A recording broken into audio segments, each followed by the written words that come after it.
Assalamualaikum warahmatullahi wabarakatuh. Salam Malaysia Madani, salam rahmah dan salam kasih sayang.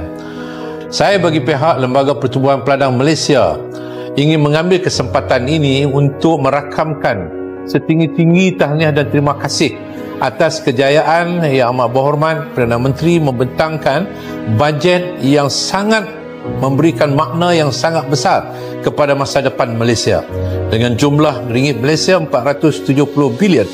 Dan juga kami ingin merakamkan setinggi-tinggi tahniah dan terima kasih atas kepercayaan yang telah pun diberikan oleh Yang Amat Berhormat Perdana Menteri dan seluruh kerajaan yang telah memberikan kepercayaan kepada Lembaga Pertubuhan Peladang dengan memperuntukkan satu peruntukan yang sangat besar kepada kami sebanyak ringgit Malaysia 96 juta ringgit untuk rolling plan pertama 2026. Dan ini merupakan sesuatu peruntukan yang sangat besar berbanding dengan rolling plan pertama untuk RMK 12 pada tahun 2021 hanya sekitar RM35 juta. Ini bermakna bahawa peningkatan sebanyak 100% daripada tahun 2021. Dan pada tahun 2025, bajet yang juga telah dibentang oleh Yang Amat Berhormat Perdana Menteri Datuk Seri Anwar Ibrahim hanya memperuntukkan pada waktu itu sebanyak 63.4 juta ringgit Malaysia. Dan kini untuk tahun 2026, bajet yang besar yang telah diberikan kepercayaan kepada LPP sebanyak 96 juta ini merupakan sesuatu yang sangat memberikan rangsangan yang sangat hebat dan ini menandakan kepercayaan Yang Amat Berhormat kepada kami.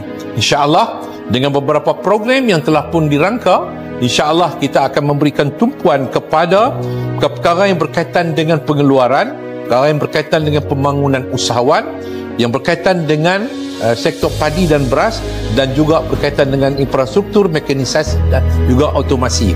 InsyaAllah saya memberikan satu jaminan kepada Yang Amat Berhormat Perdana Menteri bahawa kami daripada seluruh pegawai dan kaki tangan LPP dan seluruh ahli-ahli pertubuhan peladang di seluruh negara ini akan memberikan perhatian yang serius ke arah untuk memastikan keterjaminan makanan di dalam negara kita, akan memastikan supaya sektor pertanian ini akan dapat disemarakkan lagi bagi memastikan kejayaan yang diimpikan oleh pihak kerajaan untuk melihat satu hari nanti bahawa kita bukan lagi berharap kepada import daripada luar negara, tetapi kita berjaya mampu menyediakan bekalan makanan yang mencukupi, terjamin, dan insya-Allah kita boleh menjadi negara untuk mengeksport barangan makanan daripada negara kita keluar negara insya-Allah.